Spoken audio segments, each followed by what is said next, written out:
दोस्तों, एक ऐसी घटना जिसको सुनोगे तो रूह कांप जाएगी। घटना है उत्तर प्रदेश की पर 29 मार्च 2025 को कितना बड़ा कांड हो जाता है जो पूरे देश में सुर्खियों में हो जाता है। यहाँ एक बेटी होती है जो कि अपने दोस्त के घर से सुबह वापस आ रही थी, तो रास्ते में एक व्यक्ति जो मिलता है वो उसको अपने साथ ले जाता है, बहला फुसलाकर एक होटल में ले जाता है। वहाँ उसके साथ में वो काम करता है जो उसको नहीं करना चाहिए था। वो दिन उस बेटी के लिए काल बन के आई। अंधेरे की कोठरी में ले जाने वाली रात आई जो उसके जीवन में 6 दिन के लिए उसको कैद किया गया। वो रोशनी देखने के लिए मोहताज हो गई। और ऐसी घटना उत्तर प्रदेश के वाराणसी की है। दोस्तों, आप नए आए हो तो चैनल को अवश्य सब्सक्राइब करना। वीडियो अच्छा दरअसल ये मामला है 29 मार्च 2025 का। वो युवती अपने घर जा रही थी जिसकी उम्र होती है 19 वर्ष। इलाका जो पड़ता है उसका खजूरी इलाका पड़ता है। तो वहाँ पर उसको वहीं से उसको किडनैप करते हैं और वहाँ से सुबह लालपुर पांडे थाने में का जो इलाका है वहाँ से उसको ले जाते हैं और एक होटल में उसको साथ में पहला जो व्यक्ति है उसके साथ में बलात्कार करता है। फिर उसके बाद उसको लगातार 29 तारीख से लेकर 4 अप्रैल तक यानी कि 6 दिन तक उसके साथ में सामूहिक बलात्कार होते हैं। एक ही रात काटना उसके लिए मुश्किल हो जाता है। एक होटल से छोड़ता है तो दूसरे होटल में उसको ले जाते हैं, दूसरे छोड़ते हैं तो तीसरे होटल में ले पहुंचते हैं। अब वो रास्ता ही भटक जाती है क्योंकि जिस जगह की मूल रूप से रहने वाली थी वहां से कई किलोमीटर दूर वो जा चुकी थी। अब ये सिलसिला उसके लिए दिन और रात एक हो गया था। जो चाहता गैंग का ये जो कांड हुआ है, इस बलात्कार कांड के करीब 23 लोग इसमें हैं। 23 लोगों ने बारी बारी से उस लड़की के साथ में रैप किया, उसके शरीर को नोचा। क्या दुर्दशा उसके साथ में हुई होगी, इस कहानी को आप सुनोगे तो आप दोस्तों दंग रह जाओगे। ये पूरा मामला निकल के जो आया वो वाराणसी का पूरा था, जिसमें 2 अप्रैल को उसकी बेटी मॉल के पास में भी राज खान अपने दोस्त के साथ में मिला। वहां से वो उसकी बकुलगंज क्षेत्र स्थित घर के छत पर भी ले गया। उसके साथ चाउमीन खिलाई गई, उसमें कुछ नशीली वस्तु डाल के खिलाई गई जिसमें बेहोश हो जाती है और उसके साथ में वहां पर भी दुष्कर्म किया जाता है। और उसके पहले एक अनमोल है जो कि चाउमीन की ठेल लगाता था। ऐसे करीब 12 अपराधियों के नाम बाकायदा उसमें दर्ज हैं और 11 लोग हैं जो अज्ञात में दिखाए गए हैं, जिसमें मेन जो है इसमें से पुलिस ने करीब 9 लोगों को अरेस्ट किया है। आयुष है, सोहेल है, दानिश है, अनमोल है, साजिद है। जाहिर है कि साथ सभी उस बेटी को उस मलदहिया सिगरा स्थित कॉन्टिनेंटल कैफे लेकर गए। वहां सभी ने उस बेटी को नशीला पदार्थ खिलाया। बेटी को चक्कर आने लगा, फिर उसके साथ कैफे में कमरे में ले गए और बारी बारी से दुष्कर्म किया। साजिद ने अपने एक अन्य दोस्त के साथ बेटी से मिला और उसने फिर धमकी भी दी, डराया, धमकाया और उसका ये सिलसिला उसको ब्लैकमेल कर किया और उसको डराया धमकाया कि तेरी वीडियो को हम ऐसे सोशल मीडिया पे वायरल कर देंगे। और फिर जो साहिल होता है वो अपने दोस्त को दूसरे को बुलाता है, वो आते हैं, वो भी अपनी हवस मिटाते हैं। फिर वो अपने दोस्तों को भेजता है, वो अपनी हवस मिटाते हैं। ये सिलसिला एक दो से नहीं चलता है, करीब 23 लोग होते हैं। 23 लोगों को इसमें दिखाए गए। हो सकता है इसमें और भी लोग हैं। अब पुलिस इसकी जांच पड़ताल कर रही है कि कौन कौन इस साजिश में शामिल हैं।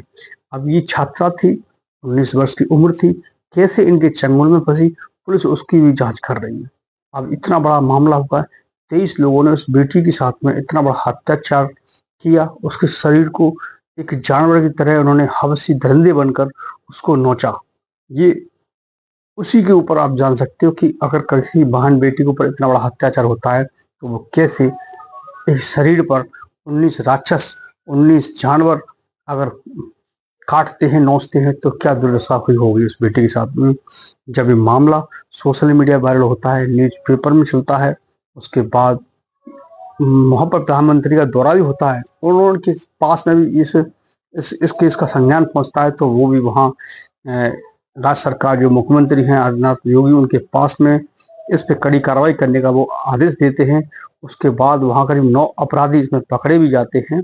पकड़ने के बाद इसकी जांच पड़ताल पूरी तरीके से की जा रही है। अभी इसमें करीब कुछ लोग हैं अज्ञात हैं, उनकी भी सीसीटीवी कैमरे किन किन होटलों में इसको ठहराया गया, कहाँ कहाँ इसके साथ में ये दरिंदगी की गई, उनके सारे होटलों के नाम, उनके फोटोज और उनके वीडियोज, ये सारे उनके निकाले जा रहे हैं। साथ में जो अपराधी पकड़े गए हैं उनसे उनको रिमांड लेकर उनसे भी पूछताछ की जा रही है।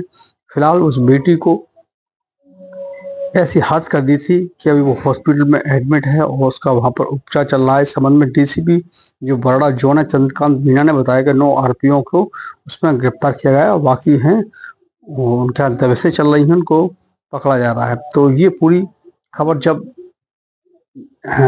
बेटी 4 तारीख को वापस आती है, ये पूरी कहानी अपनी माँ को बताती है। वहाँ से जब वो वहाँ से निकलती है तो रास्ता भटक जाती है, तो वो अपने घर नहीं पहुँच पाती है। तो रास्ते में उनके, क्योंकि वो सारे दोस्त थे, एक दूसरे संपर्क में थे, तो वो कोई ना कोई एक होटल से निकलता था तो दूसरे को वहाँ पहुँचा देता था, फिर वहाँ से वो ले जाता था दूसरे होटल में, उसको ले जाता था, वहाँ जाके वो उसके साथ में हवस मिटाता था। इस तरीके से चल रहा।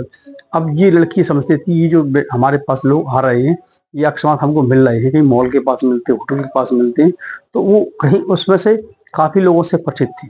करीब 12 लोगों को जो नाम निकल के आए हैं वो उन लोगों से परिचित थी। 11 ऐसे लोग हैं जो उन 12 लोगों के मित्र थे, जिनका वो नाम नहीं जानती थी। इस वजह से उन 11 लोगों को अज्ञात रूप में उनको दिखाया।